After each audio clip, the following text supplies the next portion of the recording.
भारत माता की, नरेंद्र मोदी, जेपी नड्डा, अमित शाह, दिलीप शइकिया, बंदे बंदे सचाई ভাল सबरे खबर।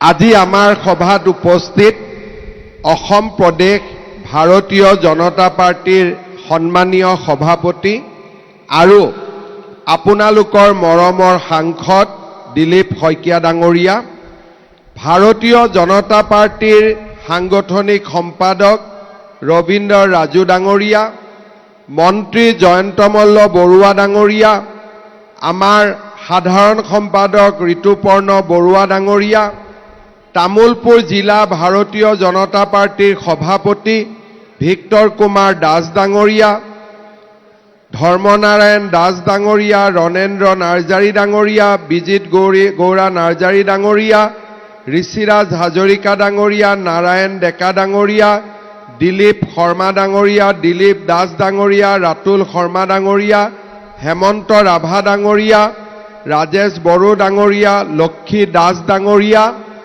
आरो आजिर सभाলৈ অহা आमार नागरीजुली, दरंगागिरी, सुक्लाई सेरफां, बागानपाड़ा, गईबाड़ी आरो गोरेश्वर पारिषदीय समष्टिर পৰা অহা मोर सम्मानीय भारतीय जनता पार्टीर बुथ सभापतिসকল, कार्यकर्ताসকল, आमार ज्येष्ठजन आई मातृসকল और युवक युवती बंधु बान्धवीসকল, अलप आगते आमी तामुलपुरर भारतीय जनता पार्टीर नवनिर्मित कार्यालय उद्बोधन करिसिलो। जेनेকৈ এখন গাঁৱত এটা নামঘৰ উদ্বোধন কৰিলে, মন্দিৰ উদ্বোধন কৰিলে, গাঁৱৰ ৰাইজৰ আনন্দ উৎসাহ আৰু এক আধ্যাত্মিক পৰিৱেশৰ সৃষ্টি হয়, তেনেধৰণে ভাৰতীয় জনতা পাৰ্টিৰ বাবে যেতিয়া এটা কাৰ্যালয় উদ্বোধনৰ আমি বাতৰি পাওঁ, আমাৰ মনটো গৌৰৱেৰে পূৰ্ণ হৈ পৰে। আধ্যাত্মিকভাৱে আমি এক নতুন শক্তি লাভ কৰোঁ। ভাৰতীয় জনতা পাৰ্টিৰ কাৰ্যকৰ্তাসকলৰ বাবে আমাৰ কাৰ্যালয়ে হৈছে আমাৰ বাবে এটা মন্দিৰ, আৰু আজি তামুলপুৰত তেনে এক মন্দিৰৰ উদ্বোধন হৈছে।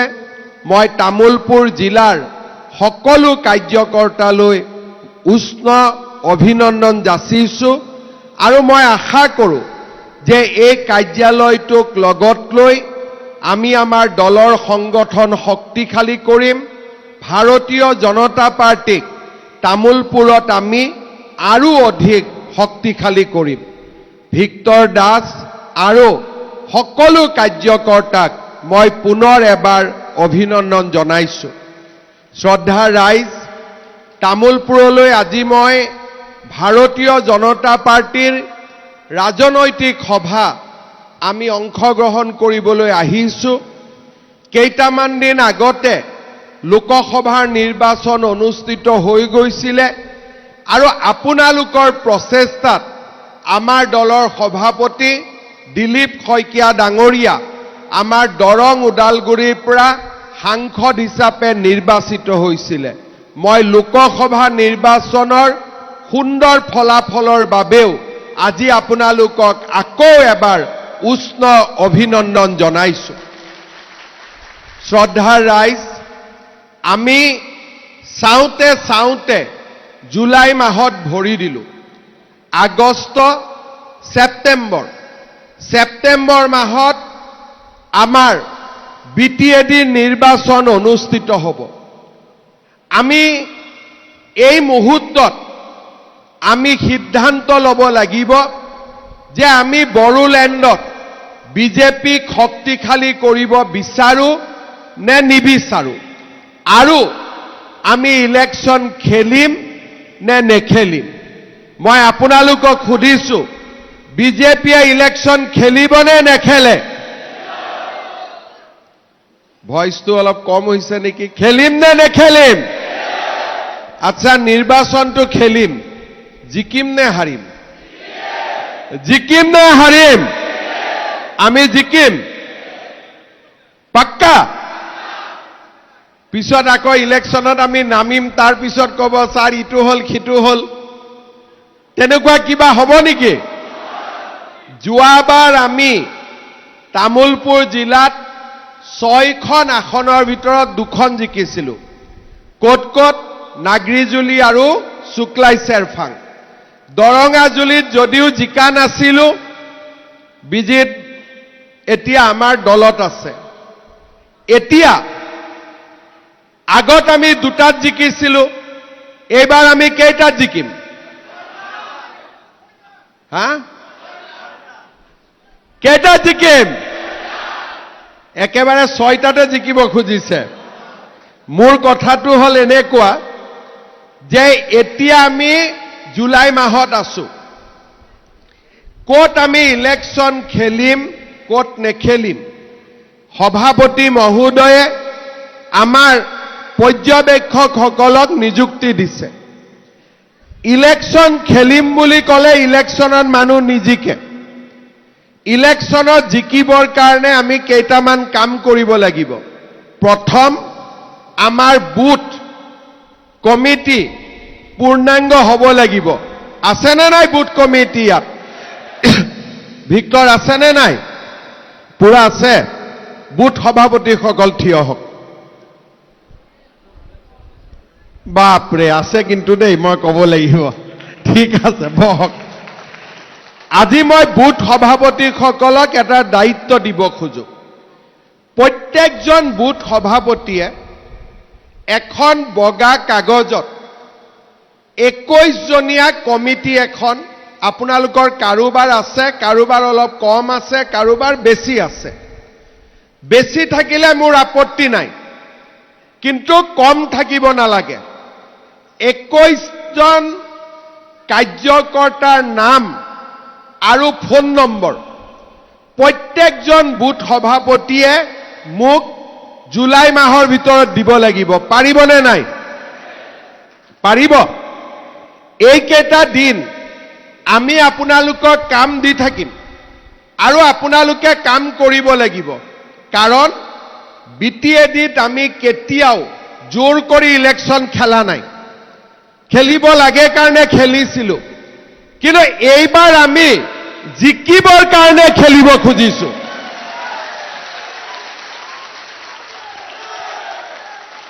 আগতে আমি খেলিব লাগে কাৰণে খেলিছিলো, আৰু খেলোতে হাৰিবও পাৰো, জিকিবও পাৰো। কিন্তু এইবাৰ আমি খেলিম আৰু আমি জিকিম। আৰু তাৰ কাৰণে আমাৰ বুথ সভাপতিসকল, কাৰ্যকৰ্তাসকল 2 মাহ সময় কষ্ট কৰিব লাগিব। কষ্ট কৰিব পাৰিম নে নোৱাৰিম? ইতিমধ্যে মই অত্যন্ত আনন্দিত যে আমাৰ তামুলপুৰ জিলাৰ সভাপতিয়ে মোক কৈছে যে মন কি বাত আমাৰ 100% হৈছে। হয়নে? মই আপোনালোকক ধন্যবাদ দিছো। মোৰ সমষ্টিটো 100% কৰোঁতে মই দিগদাৰি পাওঁ, কিন্তু আপোনালোকে পুৰা 100% কৰিছে। আপোনালোক ধন্যবাদৰ পাত্ৰ। এতিয়া প্ৰত্যেকজন বুথ সভাপতিয়ে 21জন ব্যক্তিৰ নাম, ফোন নম্বৰ, নিজৰ ফোন নম্বৰ নাই, হাজবেণ্ডৰ ফোন নম্বৰ হ'লেও হ'ব, হাজবেণ্ডৰ ফোন নম্বৰ নাই, ৱাইফৰ ফোন নম্বৰ হ'লেও হ'ব, বা ঘৰৰ কাৰোবাৰ ফোন নম্বৰ হ'লেও হ'ব। ইয়াৰ পিছত আগষ্ট মাহত আমি যেতিয়া নিজৰ বুথখিনি শক্তিশালী হ'ব, প্ৰত্যেকটো বুথতে 10জনকৈ ল'ৰাক লৈ হ'লেও আমি একোটা যুৱ বাহিনী গঠন কৰিম। পাৰিমনে? প্ৰত্যেকটো বুথতে আমাৰ 21জনীয়া এখন কমিটি হ'ব, আৰু প্ৰত্যেকটো বুথতে আমাৰ 10জনকৈ যুৱ বাহিনী হ'ব। যদি বেছি হয় আপত্তি নাই, কিন্তু এইখিনি কাম আপোনালোকে জুলাই মাহৰ ভিতৰত আৰু আগষ্টৰ ভিতৰত সম্পূৰ্ণ কৰিব লাগিব। ইলেকশ্যন কেতিয়া হ'ব? ইলেকশ্যন আমি দুৰ্গা পূজাৰ আগতে শেষ কৰিম। কাৰণ দুৰ্গা পূজাৰ পিছতেই বিধানসভাৰ নিৰ্বাচনৰো প্ৰস্তুতি আৰম্ভ হ'ব। বিটিআৰত যদি আমি ভাল ফলাফল দেখুৱাব পাৰোঁ, যেনেকে পঞ্চায়তত আমাৰ ভাল ৰিজাল্ট হ'ল, আপোনালোকৰ মনটো ভাল লাগিছিল নে নালাগিছিল? আপোনালোকৰ ইয়াত পঞ্চায়ত নাই, কিন্তু ৰিজাল্ট দিওঁতে মনটোত এটা উগুল থুগুল আছিল নে নাই যে বিজেপি জিকিব নে হাৰিব? যেতিয়া বিজেপি জিকিলে আপোনালোকৰো মনটো ভাল লাগিছিলে নে নালাগা নাই?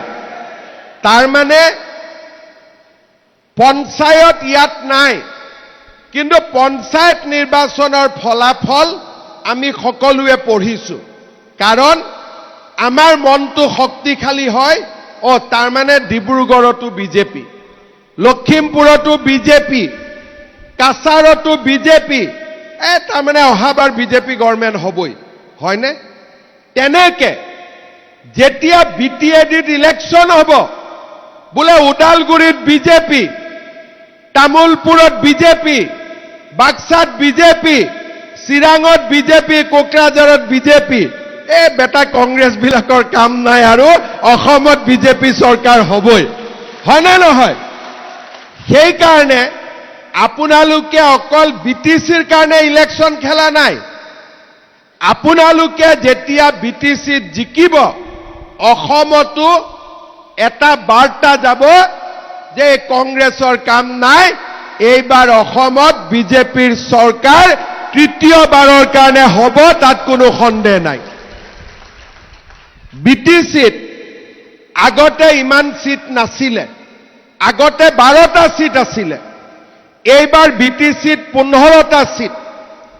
তাৰমানে বিধানসভাটো বিটিচিৰ গুৰুত্ব এইবাৰ আগতকৈ বেছি। এই 15টা সিটৰো বিজেপিৰ যেতিয়া আমাৰ বিধানসভাত ইলেকশ্যন হ'ব, আমি 15টাতে জিকিব লাগিব। কিন্তু জিকিম বুলি ক'লে নহ'ব, যেতিয়া বিটিচিত আমি জিকিম তেতিয়াহে মানুহে বিশ্বাস কৰিব যে বিধানসভাটো বিজেপিয়ে জিকিব। সেইকাৰণে এই ইলেকশ্যনটো আপোনালোকে নাভাবিব যে অকল বিটিচিৰ ইলেকশ্যন। এই ইলেকশ্যনটো আমাৰ এছেম্বলি ইলেকশ্যনৰ আগত এইটোৱে লাষ্ট ইলেকশ্যন। ইয়াৰ পিছত আৰু কোনো ইলেকশ্যন নাই, ডাইৰেক্টলি বিধানসভাৰ ইলেকশ্যন আমি ফেচ কৰিব লাগিব। সেইকাৰণে তামুলপুৰ, ওদালগুৰি, বাক্সা, চিৰাং, কোকৰাঝাৰত আমি ভাল ফলাফল দেখুৱাব লাগিব।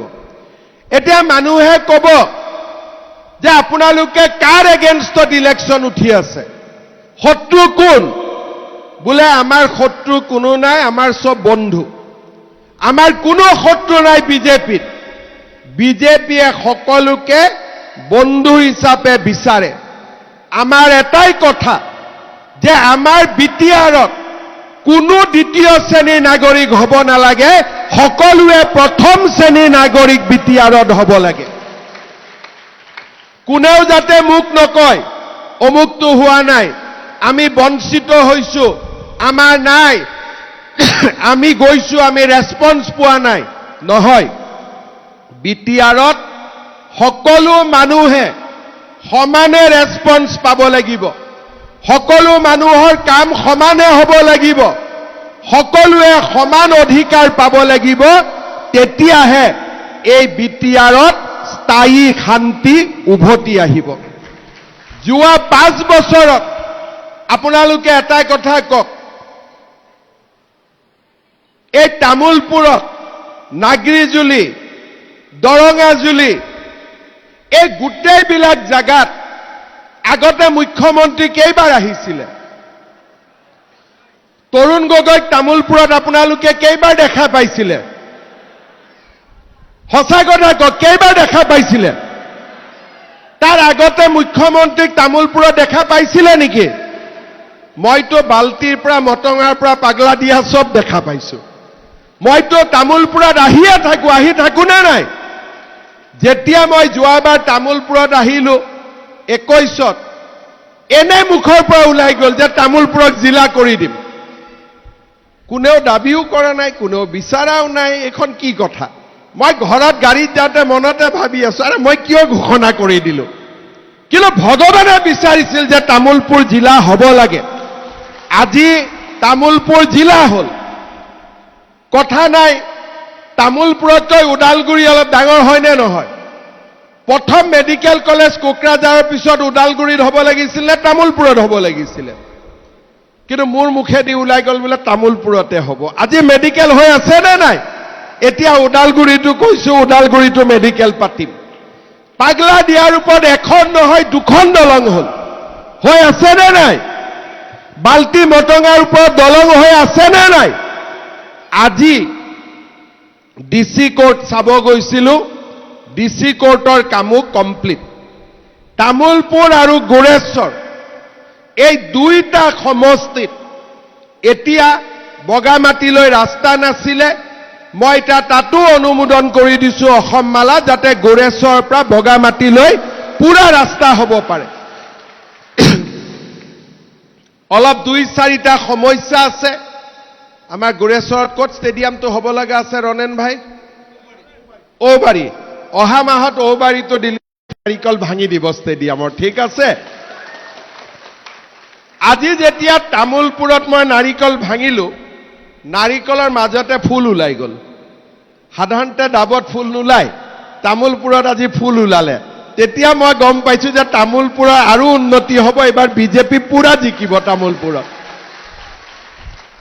আমাৰ তামুলপুৰ জিলা হোৱাৰ পৰা লাভ কি হ'ল আপোনালোকে মনত ভাবিব আজি মই ডিসি কোৰ্টত গলো ৰাতিপুৱা মই খুধিলো যে অৰুণোদয় তামুলপুৰত কিমান পাই আছে মই যেতিয়া মিটিঙত আহো মানুহক খুদু অৰুণোদয় নোপোৱা মানুহে হাত ডাঙা সংখ্যাটো অলপ বেছি হৈ যায় মই খুধিলো যে কিমানে অৰুণোদয় পায় বোলে দুইটা সমষ্টি লগাই 20,000 পৰিয়ালে পায় কিমানে পায় এবাৰ কক 20,000তকৈ অলপ কম 19,800 কিমানটা আজি মই ৰাতিপুৱা ডিসি কোৰ্টত কৈ আহিলো যে 20,000 অৰুণোদয় এইবাৰ 60,000 কৰি দিয়ক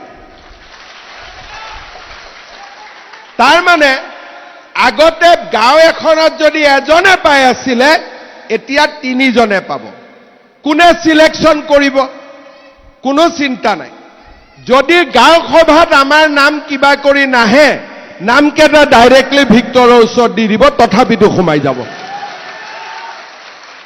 তাৰপৰাটো আহিবই যদিও নাহে আমি তথাপিতো কৰি দিম কাৰণ 60,000 বহুত 60,000 মানুহ পুৱাই দিগদাৰি হ'ব বোলে নহয় আৰু কমি গল ঠিক আছে আৰু 5,000 দি দিম তথাপিতো এইবাৰ তামুলপুৰ আৰু গোৰেশ্বৰত গৰীব দুখীয়া মানুহে অৰুণোদয় আঁচনি পাব লাগিব কেতিয়া পাব লাগিব নতুন অৰুণোদয় আমি কোন তাৰিখে দিম আমি 17 ছেপ্টেম্বৰৰ পৰা আৰম্ভ কৰিম নৰেন্দ্ৰ মোদী ডাঙৰীয়াৰ জন্মদিনৰ পৰা আৰু ইলেকশ্যন থাকিলেও আপোনালোকে পাব আমি আগতীয়াকৈ অনুমোদন লৈ ৰাখি থৈ দিম মহিলা উদ্যমিতা লাখপতি বাইদেউ কোনোবাই কয় গছ লগোৱাৰ কাৰণে দিয়ক এটো নহয় এই আঁচনিটো হ'ল লাখপতি বাইদেউ প্ৰথম 10 পিছত 25 পিছত 50 আঁচনিটোৰ লগত কোনো গছ লগোৱাৰ কথা নাই এই আঁচনিত জিলা নহলে আমাৰ ইয়াত 30,000 মানে পালেহেঁতেন এতিয়া মই ৰাতিপুৱা খুদিছো কিমানে পাব বোলে তামুলপুৰত 35,000 মহিলাই পাব আৰু গোৰেশ্বৰত 33,000 মহিলাই পাব তাৰ মানে কিমান হ'ল 70,000 মহিলাই এই আঁচনিৰ পৰা উপকৃত হ'ব জিলা হোৱাৰ আগতে CM-AAA আত্মনিৰ্ভৰ অসম অভিযান কিমানে পালে 393 জনে এইবাৰ জিলা হোৱাৰ কাৰণে কিমানে পাব 1200 জনে 300 জনৰ জায়গাত একেকোবে 1200 জনে পাবগৈ আৰু এটিকলি দুটিপাত আমাৰ মেনকা চাহ বাগিচা নাগৰিজুলি বাগানৰ সকলো শ্ৰমিকৰ কাৰণে আমি দিয়াৰ ব্যৱস্থা কৰিম। ৰেচন কাৰ্ড নাই, যোৱাবাৰ আহোঁতে মোক কৈ আহিছিলে, এইবাৰ মই আজি ৰাতিপুৱা তামুলপুৰ সমষ্টিৰ বাবে আৰু 4,000 ৰেচন কাৰ্ড আৰু ওদালগুৰিৰ আমাৰ গুৰেশ্বৰৰ কাৰণে আৰু 4,000 ৰেচন কাৰ্ড মই ৰাতিপুৱা অনুমোদন কৰি আহিছোঁ। অৰ্থাৎ মোৰ বিশ্বাস মাত্ৰ দুটা সমষ্টি, তামুলপুৰ, গুৰেশ্বৰ। এই তামুলপুৰত যদি আমি ভাল কৰি কাম কৰোঁ, তামুলপুৰ জিলাখনক আমি এখন মডেল ডিষ্ট্ৰিক্টলৈকে লৈ যাব পাৰিম। কাৰণ বহুত জনসংখ্যা নাই, প্ৰাকৃতিকভাৱে সুন্দৰ এখন জিলা, ধান উৎপাদনত আপোনালোক 1 নম্বৰ, টাৰ্গেট আছিল 7,000, কিনিলোঁ 9,000। আৰু আমাৰ ইয়াত ভূটানৰ সীমান্ত, পৰ্যটনৰ সুবিধা, সকলো ফালৰ পৰা আমি যদি সকলো মানুহৰ হাতত যদি মাত্ৰ মাটিৰ পট্টাখন তুলি দিব পাৰোঁ, আমাৰ এই তামুলপুৰ জিলাত আৰু একোৱে সমস্যা নাথাকিব। আৰু এই কামবিলাক আজি আগবাঢ়িছে। যোৱা 5 বছৰ মোৰ দায়িত্ব আছিলে যেনে তেনে BTADত শান্তি অনা। আমাৰ এটা প্ৰগ্ৰেম থাকে। কিছুমান মানুহে কয়, দাদা ইটো হোৱা নাই, ইটো হোৱা নাই, সব কথা হোৱা নাই। কিন্তু যোৱা 5 বছৰত প্ৰথম আমাৰ কাম আছিল যে BTADত স্থায়ী শান্তি আহিব লাগে। এতিয়া আপোনালোকে মোক কওক, যোৱা 5 বছৰত BTADত এটা বোমাও ফুটিছে নেকি? সঁচা কথা কওক, ফুটিছে নেকি? কৰবাত গুলীকাণ্ড হৈছে নেকি? তাৰ মানে প্ৰথম মই যি কথা দিছিলোঁ যে BTADত আমি শান্তি আনিম। যোৱা 5 বছৰত নৰেন্দ্ৰ মোদী ডাঙৰীয়া BTADত আহিলে, অমিত শ্বাহ ডাঙৰীয়া BTADত আহিলে, মই বাৰে বাৰে BTADত আহি থাকিলোঁ। আজি BTADত বঙালী ভাষী হওক, গোৰ্খা হওক, চাহ বাগিচাৰ আদিবাসী হওক, অসমীয়া ভাষী হওক, হিন্দী ভাষী হওক, আৰু বড়ো সমাজকে আদি কৰি ৰাভা, শৰণীয়া, বৰ্মন কছাৰী সকলো। আজি আপোনালোকে চাওক, প্ৰথমবাৰৰ বাবে 5 বছৰ আমি পাৰ কৰিলোঁ যে য'ত BTADত কোনো অশান্তি নাই, আমি শান্তিত আছোঁ। শান্তি যদি হয়, শান্তিৰ পিছত কি হ'ব? সমৃদ্ধি। শান্তিৰ পিছত কি হ'ব? বিকাশ। শান্তিৰ পিছত কি হ'ব? আমাৰ প্ৰগতি। যোৱা 5 বছৰ আছিল শান্তিৰ 5 বছৰ, আৰু অহা 5 বছৰ হ'ব বড়োলেণ্ডৰ তামুলপুৰৰ বিকাশ, প্ৰগতি আৰু সমৃদ্ধিৰ 5 বছৰ। আৰু তাৰ কাৰণে বিজেপিয়ে ক্ষমতাৰ কাৰণে ইলেকশ্যনত উঠিব খোজা নাই। মোদী ডাঙৰীয়াই BTADত শান্তি আনিলে, আৰু এই নৰেন্দ্ৰ মোদী ডাঙৰীয়াই BTADত এতিয়া প্ৰগতি আনিব, বিকাশ আনিব, সমৃদ্ধি আনিব। আৰু তাৰ কাৰণে আমি নিৰ্বাচন খেলিব খুজিছোঁ। ভাৰতীয় জনতা পাৰ্টীয়ে ক্ষমতাৰ কাৰণে ইলেকশ্যন খেলা নাই। আজিও যদি BTADত আমি হিচাপ কৰোঁ, আটাইতকৈ বেছি সদস্য বিজেপিৰ আছে, আটাইতকৈ বেছি সদস্য বিজেপিৰ আছে। কিন্তু বিজেপিয়ে ক্ষমতা বিচৰা নাছিল। বিজেপিয়ে এটাই কথা কৈছিল যে আমি আপোনালোকৰ লগত আছো, আমাৰ যাতে কোনো মানুহক কোনেও অত্যাচাৰ নকৰে, BTCত যাতে শান্তি থাকে। 2টা বজাতো যদি ঘৰৰ ল'ৰা বাহিৰত গৈছে, মাক বাপেকে যাতে চিন্তা নকৰে যে BTADত ইমান শান্তি, মোৰ ঘৰৰ ল'ৰা ঘৰলৈ উভতি আহিব। আজি বিজেপিৰ সেই ত্যাগৰ কাৰণে বহুতে কয় বিজেপিয়েতো নিজে হ'ব পাৰে, কিন্তু বিজেপিয়ে ত্যাগ কৰিব জানে। ক্ষমতাৰ কাৰণে বিজেপিয়ে ৰাজনীতি নকৰে। আজি আমাৰ বেছি MCLA থাকা সত্ত্বেও আমি ক্ষমতাৰ কথা কোৱা নাছিলো, আমি শান্তিৰ কথা কৈছিলো যে BTADত পিছ লাগে, শান্তি লাগে। আৰু আজি 5 বছৰ পিছত এই জগন্নাথ গোপাল থানত সত্ৰত মই থিয় হৈ ক'ব পাৰো যে নৰেন্দ্ৰ মোদী ডাঙৰীয়াই বিজেপিলৈ BTCলৈ স্থায়ী শান্তি আজি লৈ আহিলে। শান্তি আহিলে, শান্তিৰ পিছত আমাক কি লাগিব? বিকাশ লাগিব, প্ৰগতি লাগিব। আৰু বিকাশ আৰু প্ৰগতি তেতিয়া হ'ব যেতিয়া বড়োলেণ্ডৰ প্ৰত্যেকজন নাগৰিকে সমান অধিকাৰ পাব। যেতিয়া সমান অধিকাৰ পাব তেতিয়া এই অঞ্চলটো বিকাশ প্ৰগতিয়ে ভৰি পৰিব, বিকাশৰ গংগা তামোলপুৰ গোৰেশ্বৰলৈ নামি আহিব পাৰিব। শ্ৰদ্ধাৰ ৰাইজ, এইবাৰ আমাৰ লক্ষ্য হ'ব যে অনাগত 5টা বছৰত যাতে প্ৰতিজন নাগৰিকে সমান অধিকাৰ পায়, সমান সুবিধা পায়, সমান ক্ষমতা পায় আৰু আমাৰ তামোলপুৰ জিলা BTC এক প্ৰগতি, শান্তি, সমৃদ্ধিৰ নতুন দ্বীপলৈ ৰূপান্তৰ হয়। আৰু তাৰ কাৰণে এইবাৰ আমি নিৰ্বাচন খেলিব বিচাৰিছো।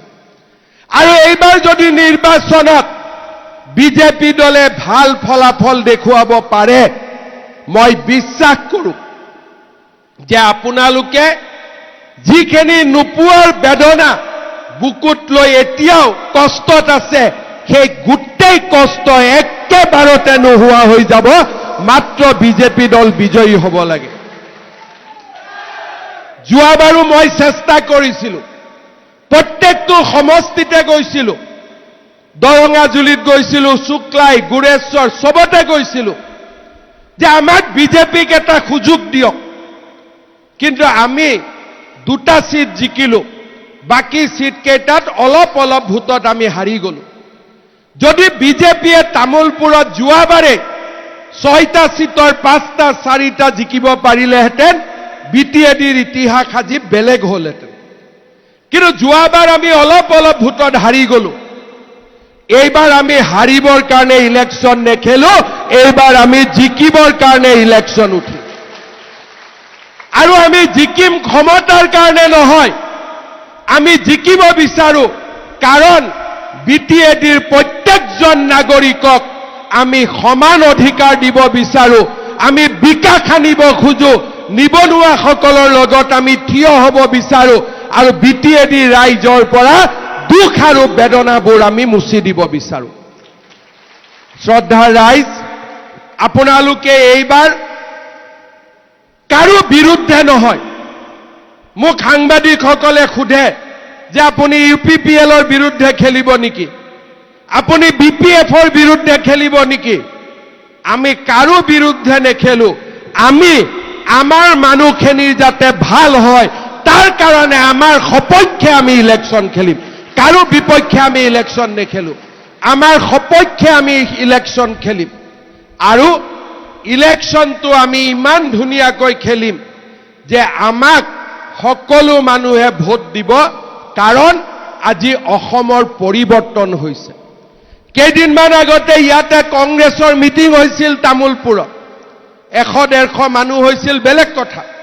কিন্তু আপোনালোকে চিন্তা কৰক, কংগ্ৰেছ যেতিয়াই দিছপুৰত শাসনত বহিছে তেতিয়াই BTCত গোষ্ঠীগত সংঘৰ্ষ হৈছে নে নাই? যেতিয়াই কংগ্ৰেছ দিছপুৰত বহিছে তেতিয়াই BTCত সাম্প্ৰদায়িক সংঘৰ্ষ হৈছে। আজি কংগ্ৰেছৰ সভাপতিয়ে কয় যে আপোনালোকে কংগ্ৰেছক ভোট দিয়ক, বোলে কিয়? তেতিয়া আমি দিছপুৰত থাকিম আৰু কোকৰাঝাৰত হাগ্ৰামা আছিলে আমি কেতিয়াও দিগদাৰি কৰা নাছিলো। তাৰ মানে তুমি দিছপুৰত থাকিবা, কোকৰাঝাৰত কোনোবা থাকিব, আৰু BTAD ৰাইজৰ লগত কোন থাকিব? মই কালি সাংবাদিকক কৈছো, মই অসমৰ মুখ্যমন্ত্ৰী আৰু BTC ৰাইজৰ ময়ে মুখ্যমন্ত্ৰী, মই ৰাইজৰ লগত থিয় হ'ব লাগিব। ইয়াতে আমি কাকো ঠিকা দিয়া নাই যে তুমি কোকৰাঝাৰত বহি থাকিবা, মই দিছপুৰত বহি থাকিম, তুমিও আৰামত থাকা, ময়ো আৰামত থাকো। অসমৰ মুখ্যমন্ত্ৰী আৰামত থাকিব নোৱাৰে। যেতিয়ালৈকে বিটিচিৰ মানুহ দুখ আৰু কষ্টত থাকিব, অসমৰ মুখ্যমন্ত্ৰী আৰামত থাকিব নোৱাৰে। অসমৰ মুখ্যমন্ত্ৰী ওদালগুৰিতো যাব লাগিব, অসমৰ মুখ্যমন্ত্ৰী তামোলপুৰতো আহিব লাগিব, কোকৰাঝাৰতো যাব লাগিব, চিৰাঙতো যাব লাগিব। মোক দিছপুৰৰ শান্তি নালাগে, বিটিচিৰ মানুহৰ মোক শান্তি লাগে, বিটিচিত বিকাশ লাগে। সেইকাৰণে কংগ্ৰেছে কৈছে আপুনিও নাহিব, ময়ো নাহিব। মই কৈছো নহয়, আপোনালোকো দিছপুৰত আহক আৰু ময়ো কোকৰাঝাৰ যাম, তেতিয়াহে অসমখন ধুনীয়া হ'ব। আমাৰ কোনো আপত্তি নাই। হাগ্ৰামা মহিলাৰী, প্ৰমোদ বড়ো, আপোনালোকো দিছপুৰত আহক, কিন্তু আমাক বন্ধ নকৰিব তামোলপুৰত যোৱাৰ পৰা, আমাক বন্ধ নকৰিব ওদালগুৰিত যোৱাৰ পৰা, আমাক বন্ধ নকৰিব বাক্সাত যোৱাৰ পৰা, আমাক বন্ধ নকৰিব চিৰাং আৰু কোকৰাঝাৰত যোৱাৰ পৰা। কাৰণ মোৰ বিজেপিৰ কাৰ্যকৰ্তা বিটিচিটো আছে।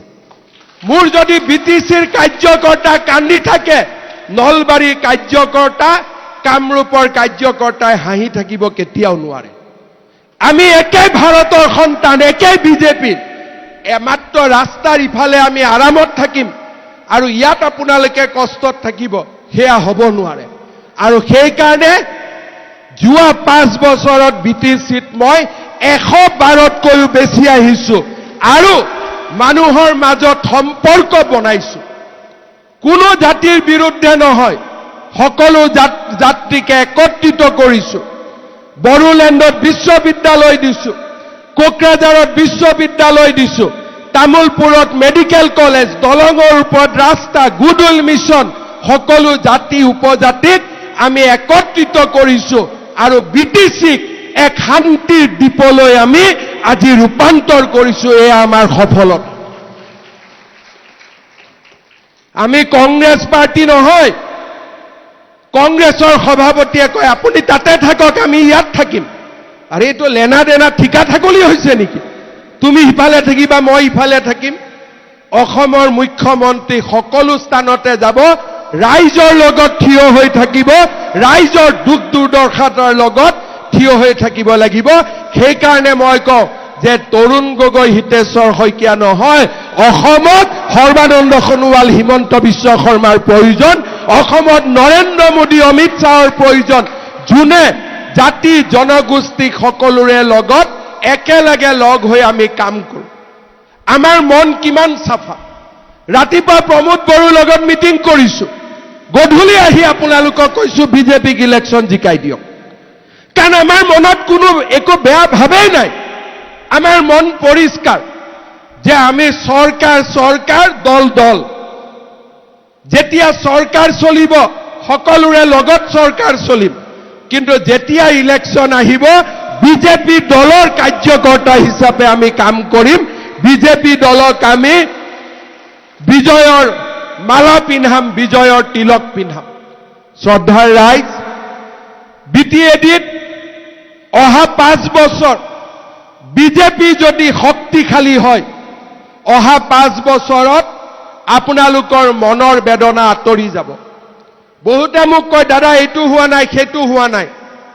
নহয়, সব হ'ব, কিন্তু আচল ডাঙৰ কামটো হৈ গ'ল যে শান্তি আহি গ'ল। সেই কথাটো নাপাহৰিব। যেতিয়া শান্তি আহিলে, এতিয়া অৰুণোদয়ো আহিব, মহিলা উদ্যমিতাও আহিব, উন্নয়নো হ'ব, মাটিও পাম, সব কাম। কিন্তু শান্তি নাই। মোৰ ল'ৰাজন বজাৰত যাব নোৱাৰে, বোমা বিস্ফোৰণ। বাকী উন্নতিৰে আমাৰ কি লাভ হ'ব? সেইকাৰণে আমি আজি শান্তি আনিলো। এতিয়া শান্তিৰ পিছত আমি বিকাশ আনিম, সমৃদ্ধি আনিম, আমি প্ৰগতি আনিম। আৰু সেইকাৰণে এইবাৰৰ ইলেকশ্যন গুৰুত্বপূৰ্ণ। বিটিচিৰ মানুহৰ, বিটিআৰৰ ৰাইজৰ দুখ আৰু দুৰ্দশা আমি মচি পেলাব লাগিব। সদায়ৰ কাৰণে আমি বিভেদ ভংগ কৰি বিটিচিৰ মানুহৰ মাজত, বিটিআৰৰ মানুহৰ মাজত সমন্বয়, সমৃদ্ধি আৰু বিকাশৰ নতুন গংগা বোৱাব লাগিব। নৰেন্দ্ৰ মোদী ডাঙৰীয়াৰ ভাষাত সবকে সাথ সবকা বিকাশ। সকলোৰে লগত কোনো বাদ নপৰে, সকলোকে লৈ আমি বিকাশৰ কথা কম, সকলোকে লৈ আমি সমৃদ্ধিৰ কথা কম, আৰু সকলোকে লৈ আমি অসমখনক আগুৱাই লৈ যাম। শ্ৰদ্ধাৰ ৰাইজ, বিজেপিৰ কাৰ্যকৰ্তাসকল, কোনোবাই কৈছে যে আজি বুথৰ পৰা পাঁচজন মাতিছে আৰু মাতিব লাগিছিল। মই আপোনালোকক কথা দিছো, 6টা পৰিষদীয় সমষ্টিতে মই আগষ্ট মাহত যাম আৰু 6টাতে আপোনালোকৰ লগত একেলগে বহি আমি মিটিং কৰিম। দৰঙাজুলিতো যাম, গোৰেশ্বৰতো যাম, শুক্লাইতো যাম, নাগৰিজুলিতো যাম, গৈবাৰীতো যাম, দৰঙাজুলিতো যাম, সকলোতে যাম। কাৰণ এই ইলেকশ্যন আমি নেখেলো। কোনোবাই মোক কয় বিজেপি খেলিব লাগে, না, বিজেপি জিকিব লাগে। খেলিব লাগে নে জিকিব লাগে? খেলিব লাগে নে জিকিব লাগে? গতিকে এতিয়া আৰু আপোনালোকে এইটো নকব ইলেকশ্যন খেলিব লাগে। খেলিব লাগে কাৰণে ইয়াত থিয় হৈ আছো। খেলা কামটো হৈ গ'ল, এতিয়া আমি জিকিব লাগে। খেলাৰ পৰ্বটো শেষ হৈ গ'ল। আমি ইলেকশ্যন খেলিম, কাৰো বিপক্ষে নহয়, আপোনালোকৰ পক্ষে, আপোনালোকৰ সপক্ষে, বিটিচি ৰাইজৰ পক্ষে আমি নিৰ্বাচন খেলিম। কিন্তু নিৰ্বাচন খেলি গোল খাব নোৱাৰি দেই, আমি জিকিব লাগিব। পিছফালে জিকিম না হাৰিম? জিকিম না হাৰিম? একদম চবতে। গতিকে আজিৰ সভাখন হৈছে আৰম্ভণি, যে আজিৰ পৰা আমি কোনেও নকম খেলিম নে নেখেলিম, খেলা কনফাৰ্ম। এতিয়া আমি কথা পাতিম জিকিম নে নিজিকিম। বোলে আমি ইয়াত কম ভোট পাম, কি কৰিব লাগে, বেছি কৰিব লাগে, কেনেকে, তাৰ বিষয়ে আমাৰ প্ৰভাৰীসকলৰ লগত কথা পাতক, কৌশল ৰচনা কৰক। কিন্তু ভাল কৌশল, কংগ্ৰেছী কৌশল নহয়, গঠনমূলক কৌশল। ৰাইজৰ ওচৰত যাম, বুথত যাম, প্ৰতিজন মানুহৰ ঘৰত যাম, আৰু সকলো জাতি জনগোষ্ঠীক লগত লৈ আমি নিৰ্বাচনত জঁপিয়াই পৰিম। কোনো আমাৰ শত্ৰু নহয়, কাৰো আমি বিপক্ষে নাই, কাৰণ আমি এই অঞ্চলৰ বিষয়ে জানো। কাৰোবাৰ বিপক্ষে থকা মানে আকৌ সংঘৰ্ষৰ আৰম্ভণি। আমি কাৰো বিপক্ষে নাই, আমি সকলোৰে সপক্ষে আছো। আমি মাত্ৰ এটাই বিচাৰো যে বিটিআৰৰ প্ৰত্যেকজন নাগৰিকৰ সমান অধিকাৰ হ'ব লাগে। সকলো জনগোষ্ঠীৰ কলা, কৃষ্টি, ভাষা, সংস্কৃতিৰ বিকাশ হ'ব লাগে। এই হৈছে আমাৰ লক্ষ্য। আৰু সেইবাবে আমি সকলোৱে অহা 2 মাহ কষ্ট কৰিম, পণ ল'ম, আমি আমাৰ দলটোক জিকাম। তাৰ পিছত 15 দিন ৰেষ্ট ল'ব, দুৰ্গা পূজাৰ সময়ত ৰেষ্ট লৈ আকৌ বিজেপিক তৃতীয়বাৰৰ বাবে দিছপুৰত আনিব লাগিব। আকৌ আমি কষ্ট কৰিম। এই বছৰটো হৈছে কষ্ট কৰাৰ বছৰ। বিটিআৰৰ ইলেকশ্যন জিকি আমি ৰেষ্ট ল'ব নোৱাৰো। যদি কোকৰাঝাৰ আছে, দিছপুৰ নাই, একেই ঘটনা হ'ব। দিছপুৰ আছে, কোকৰাঝাৰ নাই, একেই ঘটনা হ'ব। আমাক কোকৰাঝাৰো লাগিব, দিছপুৰো লাগিব। অসমৰ শান্তি, সম্প্ৰীতি আৰু বিকাশৰ কাৰণে আমি সকলোতে নৰেন্দ্ৰ মোদী ডাঙৰীয়াক আমি লৈ যাব লাগিব। মোদী ডাঙৰীয়াৰ আদৰ্শ আমি বাস্তৱত ৰূপায়িত কৰিব লাগিব। পুনৰ এবাৰ মই তামুলপুৰ জিলা বিজেপিক অভিনন্দন জনাম যে সঁচাকৈ বিজেপিৰ কালি মই ওদালগুৰিত মিটিং কৰিছো, আজি তামুলপুৰত অকল বুথৰ কাৰ্যকৰ্তা, আৰু ইমান উৎসাহ, সঁচাকৈ মই নিশ্চিত। যোৱাবাৰ মই এইটো পোৱা নাছিলো, কিন্তু এইবাৰ আপোনালোক নিজে ওলাই আহিছে যে বিজেপিক জিকাম। আৰু ৰাইজ যেতিয়া নিজে ওলাই আহে, কোনেও ৰাইজে নখ জোকাৰিলে নৈ ববই, কোনেও এই নৈক ৰাখিব নোৱাৰে। আপোনালোকক পুনৰ এবাৰ অভিনন্দন জনাম।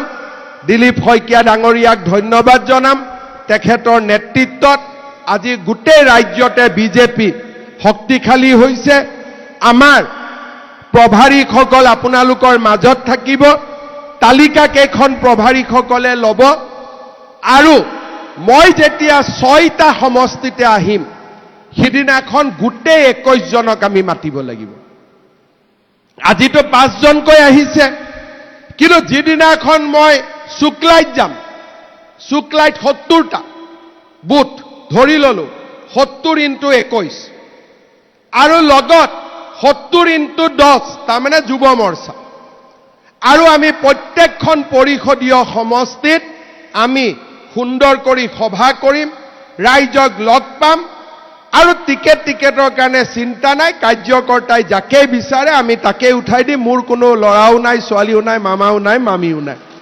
গতিকে আপোনালোকে যি যাক ক'ব তেওঁ ইলেকশ্যন উঠিব কিন্তু টিকেট ডিক্লিয়াৰ নোহোৱাৰ আগলৈকে ক'ব কিন্তু এবাৰ যেতিয়া ডিক্লিয়াৰ হৈ যাব পদুম ফুলটোৰ ফালে চাব বেলেগ তেতিয়া আৰু ব্যক্তি নাহে তেতিয়া মাত্ৰ পদুম ফুল এনাউন্সমেন্টৰ আগলৈকে আমি যি ক'ব লাগে কম কিন্তু এবাৰ যেতিয়া এনাউন্সমেন্ট হৈ যাব যেনেকে অৰ্জুনক কৈছিল চকু চাব লাগে চৰাই তেনেকে আমি মাত্ৰ পদুম চাম পদুমৰ বাহিৰে আৰু আমি একো দেখা নাপাম হ'বনে নাই হ'বনে নাই ঠিক আছে এটা খেলিম না জিকিম খেলিম না জিকিম এতিয়া খেলো কৈ নাথাকিব জিকিম কৈ থাকিব ঠিক আছে বহুত বহুত ধন্যবাদ আকৌ লগ পাম মই আহি থাকিম আৰু গোটেই আজিতো আমি জিলা ভিত্তিত আহিলো খুব সোনকালে মই গোটেই কেইটা পৰিষদতে আহি আমাৰ কাৰ্যকৰ্তাসকলক লগ পাম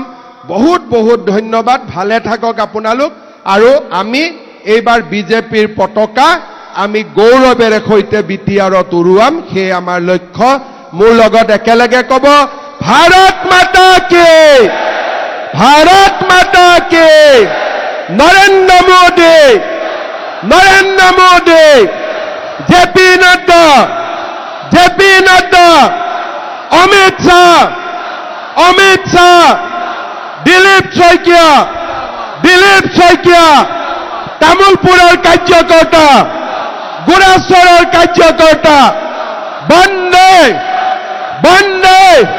भारत माता की बहुत बहुत धन्यवाद থাকিল আমাৰ সন্মানীয় মুখ্যমন্ত্ৰী ডাঙৰীয়ালৈ